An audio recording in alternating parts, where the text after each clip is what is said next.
तिलावत कुरान पाक के बारे में सवाल जवाब। सवाल, क्या कुरान पाक को बगैर समझे यानी तर्जमे के बगैर पढ़ने से कोई सवाब मिलता है, क्योंकि हमें पता ही नहीं कि हम क्या पढ़ रहे हैं। जवाब, कुरान पाक को बगैर समझे यानी तर्जमे के बगैर पढ़ने से बिल्कुल सवाब मिलेगा। लिहाजा गलत प्रोपेगंडे करके मुसलमानों को कुरान करीम से दूर न किया जाए कि जब समझ नहीं आती तो पढ़ने का क्या फायदा। नमाज में भी सूरह फातिहा और दिगर जो सूरतें पढ़ी जाती हैं उनकी भी कुछ समझ नहीं आती। सना पढ़ते हैं, इसके भी माना मालूम नहीं होते। बिस्मिल्लाह का तर्जमा पूछ लिया जाए तो लोग बगलें झांकना शुरू कर देंगे।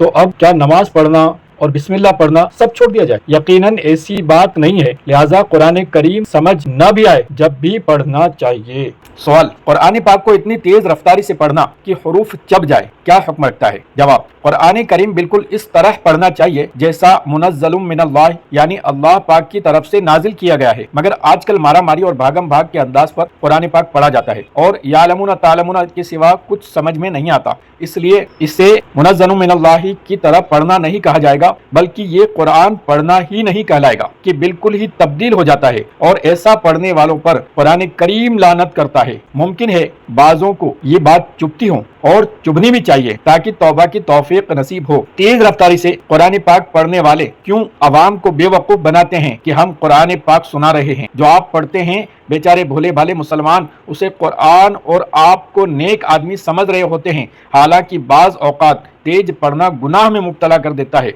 अगर कोई तजवीद के कवायद के साथ दुरुस्त कुरान पढ़े तो तरावीह में बहुत देर लगती है, लेकिन हमारे यहाँ तो आपस में मुकाबले होते हैं। कोई कहता है कि हमारे यहाँ तो 35 मिनट में तरावी खत्म हो जाती है और कोई कहता है कि हमारे कारी साहब तो सुपर फास्ट ट्रेन की तरह तेजी से जा रहे होते हैं और 25 मिनट में तरावी खत्म कर देते हैं। याद रहे, रोजा और कुरान बंदे के लिए क़यामत के दिन शफाअत करेंगे। रोजा अर्ज करेगा, ए रब्बे करीम, मैंने खाने और ख्वाहिशों से दिन में इसे रोक दिया, मेरी शफाअत इसके हक में कबूल फरमा। कुरान कहेगा कि मैंने रात को इसे सोने से बाज रखा, मेरी शफाअत इसके हक में कबूल फरमा। बस दोनों की शफाअतें कबूल होंगी। अगर रोजे और कुरान की शफाअत चाहिए तो इनका एहतराम करना होगा और कुरान को सही पढ़ना होगा। आम बोलचाल में भी तेज रफ्तारी की वजह से हुरूफ चबा जाते हैं, जैसा कि आम तौर पर लोग सुबहान अल्लाह सुबहान अल्लाह सुबहान अल्लाह कहकर हा को चबा जाते हैं। इसी तरह आम लोगों को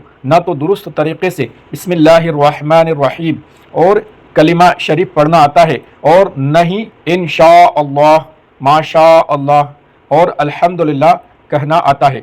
उमूमन लोग इंशाअल्लाह को इंशाअल्लाह और अल्हम्दुलिल्लाह को अल्हम्दुलिल्लाह कहते हैं। मसलन इंशाअल्लाह में आता हूँ या अल्हम्दुलिल्लाह तबीयत अच्छी है। हालांकि अमीर अलैहिस्सलाम फरमाते कि मैं मदनी मुज़ाकिरों वगैरह में ये कलिमात कहना कई मरतबा सिखा चुका हूँ, मगर फिर भी सही नहीं कहते क्योंकि गलत कहने की आदत पड़ी होती है। यूं ही बहुत से लोग कुरान को कुरान कहते हैं